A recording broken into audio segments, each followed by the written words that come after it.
Buenos días, saludo a todas y todos. Yo formo parte de la Asociación Pensamiento Penal. La Asociación Pensamiento Penal tiene varias áreas y capítulos, y una de las áreas es de niñez y adolescencias, y bueno, yo la coordino.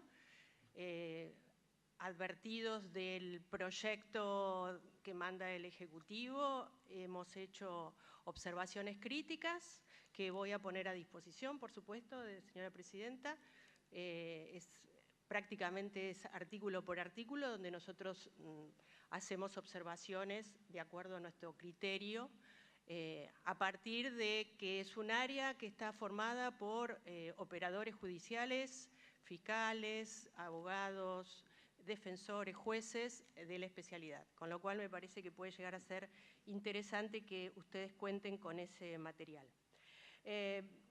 Sin perjuicio entonces de que esta convocatoria es para dar una opinión técnica, no puedo dejar de introducir en esta pequeña exposición algunas consideraciones avaladas por muchos años de magistrada. Yo he sido hasta hace poco tiempo jueza nacional de la Cámara Criminal y Correccional de la Ciudad de Buenos Aires, integrado la Comisión de Menores de dicha Cámara, y también en una oportunidad tuve la posibilidad de subrogar un tribunal oral de menores, y de la especialización por una cuestión de vocación personal toda la vida me ha interesado. Y en este sentido me parece importante resaltar que nunca un proceso penal ha deparado un bien al sujeto criminalizado, obviamente por el efecto estigmatizante que ello provoca. El bien que se ha escuchado, y se ha escuchado, digamos, a partir de algunas, en la presentación del proyecto y en alguna conferencia de prensa, de aquellos que fundaron este proyecto y que algunos pregonan, es un fin declamativo del proceso penal que lo único que persigue es una idea etizante que es totalmente negadora de la realidad. En este sentido, la falla o ausencia de políticas públicas no es razón suficiente para ampliar el poder criminalizador. Los intentos políticos, entonces, por disminuir la edad de responsabilidad penal en realidad son una propia confesión de la incapacidad para diseñar políticas públicas serias, efectivas y sustentables en materia de infancia y adolescencia. Yo también integro el sistema interinstitucional de monitoreo de unidades carcelarias y de centros cerrados de detención, y en esas circunstancias se advierte lo que todo el mundo ya conoce. Volvemos a encontrar en las cárceles de adultos aquellos chicos que transitaron por regímenes cerrados de detención. Digamos, ahora nuestras cárceles de adultos son habitados por pibes que antes fueron institucionalizados, con lo cual nunca se hizo nada con los jóvenes, y esto es una realidad que no puede ser ocultada, y que me parece que el proyecto que manda el Ejecutivo sobre la base como está planteado tampoco va a superar este problema. Son pocos entonces los artículos por el poco tiempo que tenemos y no quiero excederme para poder hablar específicamente del proyecto, pero quiero hablar, por ejemplo, de uno de los artículos que a nosotros nos inquieta y que yo elegí acá para poder decir estas palabras. Es el artículo 12. El artículo 12, a nuestro criterio, es demasiado laxo y ambiguo, además de no establecer pautas ni tiempo máximo de duración respecto a la privación de la libertad. El artículo 12 se relaciona con el momento de la detención. Al final dispone que el adolescente será trasladado a la sede del juzgado dentro de las 24 horas, cuando debería establecer en todo caso la obligación que dentro de las 24 horas se realice la audiencia de formalización o se deje a la persona, se disponga la libertad. Redactado entonces de esta manera, solo se asegura el traslado a la sede y no a que se resuelva su situación procesal en torno a la libertad, principalmente teniendo en cuenta que las mayorías de las jurisdicciones tienen alcaldías donde las personas pueden permanecer días sin audiencia. Esto tendría que quedar claro. Este artículo tampoco debería dejar de reafirmar que ninguna medida privativa de la libertad puede tener sustento en el interés superior del niño. Hablamos del bien, del interés superior del niño y estamos criminalizando este discurso que continúa y que lo que hace es servir para privar de la libertad, aún ante las leyes del paradigma convencional. Respecto de las medidas de coerción que alguien marcó y nosotros también lo vimos, está luego de las sanciones, ¿no? Es el capítulo 7º. Respecto del artículo, voy a hablar entonces de estos dos artículos para acotar mi exposición. El artículo 58, con respecto a los peligros procesales. El artículo dice, fuere razonable presumir, lo cual claramente habilitará arbitrariedad e inseguridad jurídica ante la imprevisibilidad en cada caso. Debería entonces exigirse que se acredite en cada caso la existencia de los peligros procesales y que no sean meramente presumibles, lo cual puede tornarlo en regla más que en excepción. Sabemos, es de dominio público, qué es lo que pasa con cómo se llena el riesgo procesal con criterios absolutamente discrecionales y que van modificando y van creando una jurisprudencia que ni siquiera los que estuvimos todo el tiempo en el derecho penal podemos entender, o los que dimos clases en la facultad. Nos cuesta hablar de peligros procesales como se está hablando ahora, y cuando hablamos entonces de fuera razonable presumir, y estamos hablando con menores, y estamos hablando con una franja de la población que normalmente son pibes que obviamente pueden, si damos criterios formales, y van a estar todos detenidos seguramente. En el mismo artículo entonces se prevé también que durará un año, que no puede durar más de un año. Obviamente que tratándose de adolescentes esto tendría que ser más breve. Además, establece que sería revisable cada 3 meses, cuando debería ser revisable cada vez que lo solicite alguna de las partes, puesto que las causales por las cuales se mantenga la prisión puede variar de un día a otro. Por ejemplo, si de frustrar la prueba se trata, con la producción de esta desaparece el fundamento. Y sin embargo, la ley obliga a esperar 3 meses sin fundamento alguno. Es verdad que uno podría pensar que los jueces pueden interpretar de otra manera, pero sabemos que los jueces no son, digamos, el criterio de los jueces no es unánime y no podemos hablar por todos. Es mejor decir cómo tiene que ser para que esto quede bastante claro. Ello lo tornaría entonces también el incompatible con el artículo 67, en el que se prevé la revisión periódica de la sanción impuesta, al menos cada 1/3 si son menores a 2 años o cada 8 meses si son mayores, pero que no excluye que puedan serlo antes. Bueno, esto también nosotros estamos de acuerdo con alguien que expuso en relación a que esto tendría que ser antes de la condena, pero bueno, por el artículo 67 lo digo. Este artículo también habla de la víctima, ¿no? Y otorga participación a la víctima. A mí me parece muy bien que la víctima tenga un papel central en los procesos y demás, siempre con algunas salvedades y con beneficio de inventario. Pero en este caso estamos hablando de una medida cautelar.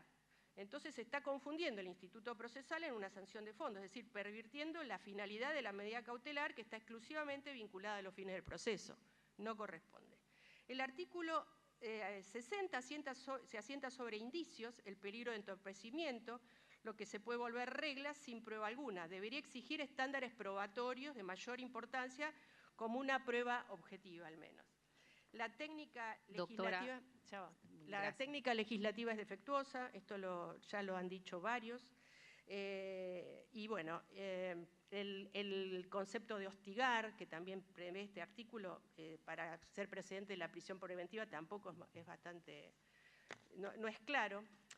Y finalmente, entonces, esto como concepto general, me parece. Debemos tener en cuenta que la construcción de la emergencia permite generar una opinión pública permeable a la disminución de las garantías ciudadanas frente al avance del poder estatal. La niñez-adolescencia constituye la nueva emergencia, empleada por los candidatos políticos y amplificada por los medios masivos de comunicación con el fin de generar una opinión pública adepta. Las estrategias editoriales de los medios de comunicación actuales son selectivas y promueven estereotipos.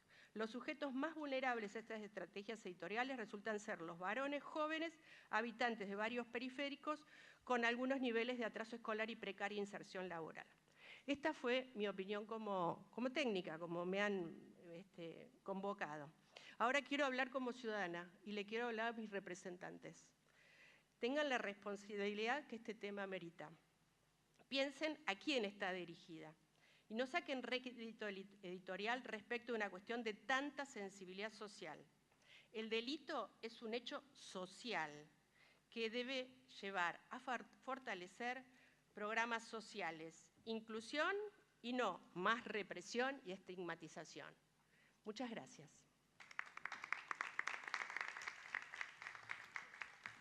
Muchísimas gracias, doctora. Queremos hacer eso, por eso estamos haciendo justamente estas audiencias, solicitando a quienes son expertos y vienen trabajando en la temática y abordar justamente esta problemática, ayornar el proyecto y, como lo dijeron algunos de los expositores acá claramente, no podemos seguir esperando, por eso tiene que ser hoy y hay que hacerle las modificaciones que sean necesarias, se les va a hacer. Pero creo que los niños, niñas y adolescentes no pueden seguir esperando a el tiempo que nosotros creamos conveniente, porque nunca va a ser el tiempo conveniente. Si no es por una cuestión, es por otra. Entonces, si esto nos lleva más de un año y si tenemos que hacer más reuniones para que sepa o para que salga la ley necesaria y mejor aplicable para los niños, niñas y adolescentes de la Argentina que no pueden seguir legislándose a través de un decreto ley, tendremos que seguir trabajando nosotros como representantes, pero también la sociedad que forma parte de todo esto. Los legisladores solos no podemos, los jueces y los operadores de la justicia tampoco solo pueden porque hacen malabares para aplicar lo mejor posible y creo que como sociedad, las asociaciones y todos también tienen que estar. Por eso decidimos hacer un congreso abierto justamente para esa finalidad. Gracias. Alejandra Álvarez, de la Asociación Pensamiento Penal. Hola, buenos días o buenas tardes ya para todos y todas. Bueno, agradecemos la convocatoria, la participación y bueno, creo que si no soy la última estoy ahí, o sea que faltan, bueno, pero no quiero reiterar lo que ya muchos han dicho y en los que coincido con casi todos, pero bueno, hay cosas que es necesario reforzarlas y volver a decirlas. Proyectos como este no hacen otra cosa que estigmatizar, criminalizar y volver a vulnerar a los que ya están vulnerados. Por otro lado, coincido en que es necesaria una reforma de la Ley Penal Juvenil. Se la debemos a nuestros jóvenes, a nuestros niños, y también se la debemos a la comunidad internacional que nos las exige y nos han sancionado por eso. Pero con esta reforma nos van a volver a sancionar, porque lo que nos están exigiendo es, en principio, no tocar la edad de punibilidad. La que tenemos está bien y es quizás por las únicas razones que no nos han sancionado. Así que dejemos de punibilizar cada vez más jóvenes y cada vez a más niños. Creo que la mayor energía la tendríamos que poner en el sistema de promoción y protección. Creo que ahí tendremos que asignar los mayores recursos, las mejores leyes, también los mejores profesionales y las mejores condiciones de trabajo para esos profesionales. Porque creo que de todo el sistema son los que menos beneficios tienen. Y creo que es en el sistema de promoción y protección, creo que es en los barrios, en las comunidades, donde van a poder detectar cuando un chico de 14, de 15, de 16, puede ser vulnerable a cometer un delito. Puede estar en alguna situación que lo lleve a involucrarse directamente con el sistema penal. Y creo que es desde el sistema de promoción y protección donde pueden evitarlo. Todos lo sabemos, igual lo voy a reiterar, que cuanto antes se estigmatice a un chico y se lo haga atravesar por el sistema penal, peores consecuencias va a tener y más difícil va a ser socializarlo. Porque un niño de 15, 16, 17, no hay que resocializarlo, hay que socializarlo de entrada. Avalar un proyecto como este, que impone como una de las penas de 15 años para un chico de 15, es cruel, es terrible y no es para nada democrático y para nada convencional. Me gustaría que puedan haber estado algunos jóvenes que hayan estado detenidos o no, pero que hayan atravesado el sistema penal y poder escucharlos, o que todos los que estamos acá, que algunos los conocemos pero quizás otros no, puedan acercarse a una institución de encierro, puedan ver lo que es eso, que es una cárcel, por más que le pongamos la palabra que querramos, es una cárcel, y ver de qué manera un chico ahí puede pensar en un proyecto de vida. Pienso cómo pensarse en un proyecto de vida cuando los que están y las que están privados de libertad tienen una incertidumbre sobre el tiempo que pasarán ahí o incluso sobre el tiempo que está atravesando. Porque, y en palabras de los chicos que coinciden, que todos los días son iguales. El tiempo no pasa, o peor, solamente pasa. Pueden tener días peores cuando los engoman, cuando los aíslan, pero todos los días son iguales. Pueden tener días mejores cuando quizás la familia los va a ver, porque no nos olvidemos, yo trabajo en Provincia de Buenos Aires. En Provincia de Buenos Aires podemos detener a un chico en una institución que a lo mejor queda a 400 kilómetros de la casa. Entonces, ¿qué posibilidades tiene de contactarse con su familia y con su centro de vida, que es donde tiene que volver el chico? Es un absurdo y es imposible.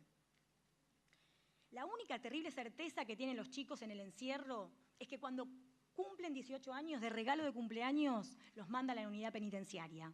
Y ahí sí, si hubo algún mínimo trabajo desde el sistema especializado de niñez en repensarse como sujeto, en rever su conducta, su proyecto de vida, en hablar sobre el hecho que lo llevó ahí, olvídense, llegan a, si es Marcos Paz porque es el sistema federal, o si es, no sé, la unidad 46 de San Martín, olvídense, eso, todo lo poco que se pudo trabajar se da por tierra y se empiezan a revulnerar otra vez los derechos. Y ahí ya no juega ni el derecho a la educación, ni al trabajo, ni a la salud.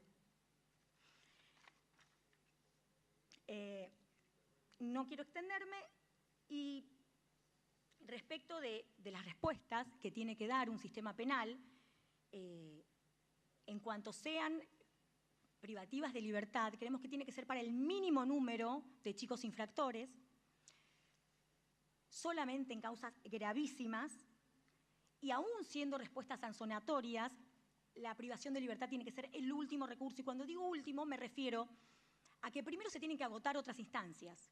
El último recurso no es solamente algo discursivo, y el menor tiempo posible tampoco es algo discursivo, tiene que ser real, tienen que agotarse otras instancias restaurativas, de acuerdos, de anclaje comunitario, y si eso falla, que eso en realidad no puede fallar, porque si falla no es que falla el chico, falla toda la estructura del sistema, falla la estrategia que se pensó. Recién cuando se agotan las medidas previas, ahí se puede adoptar una medida de privación de libertad. Y también creemos que es necesario que una ley democrática prevea otras instituciones. Si algún chico, por el menor tiempo posible y como último recurso, tiene que estar privado de libertad, hay que dejar de pensar en instituciones macro, hay que dejar de pensar en cárceles para niños, hay que empezar a pensar en casas de convivencia, hay que empezar a pensar en que los propios jóvenes puedan regularse la convivencia junto a sus pares, junto a operadores que los acompañen. Y también hay que pensar que en esos nuevos dispositivos convivenciales de privación de libertad exista un monitoreo constante y permanente de miembros de los 3 poderes del Estado, miembros de la comunidad donde está anclada esa residencia o esa casa de convivencia, o si es una institución más grande, con más monitoreo todavía, en donde pueda también monitorearse por los servicios locales, por el sistema de promoción y protección, por supuesto por el Poder Judicial, por el Poder Ejecutivo, pero también con presencia plena de las ONG, que puedan ingresar a los lugares, que puedan monitorear, pero que también puedan ofrecerse a esos chicos que están ahí, a esas chicas, para que ellos también puedan pensar en un proyecto de vida y que la autonomía progresiva de los adolescentes sea respetada y pueda seguir su curso. Y otra cosa que me parece que tiene que tener una ley penal juvenil, que esta no lo tiene este proyecto, es que tiene que tener una perspectiva de género y una perspectiva respetuosa que contemple a las disidencias sexuales, y que el derecho a la sexualidad de los adolescentes privados de libertad tiene que ser respetado, promovido y garantizado.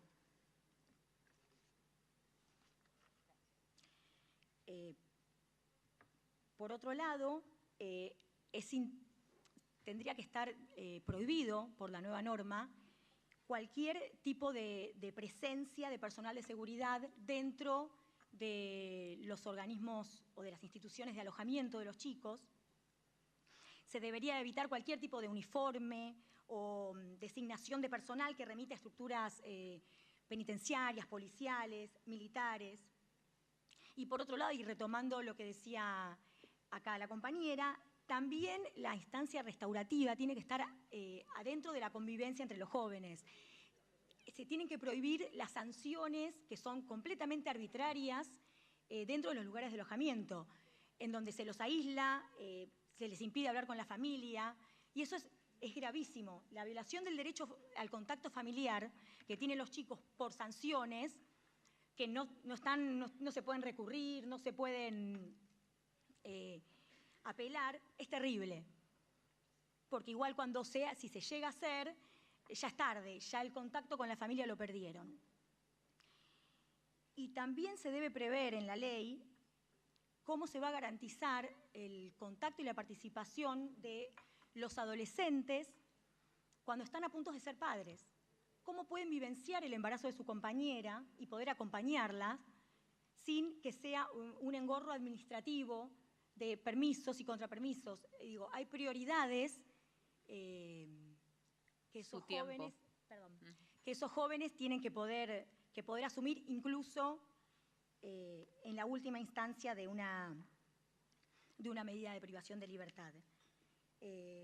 Así que bueno, esperamos, no quiero extenderme más, no quiero repetir lo que ya dijeron la mayoría de los que expusieron previamente, pero bueno, no dejemos que los oportunismos, no dejemos que la falsa demanda de punición que creemos que está pidiendo la sociedad nos haga sancionar leyes que sean anticonvencionales, anticonstitucionales y por sobre todas las cosas que sigan vulnerando a los que más vulnerados están.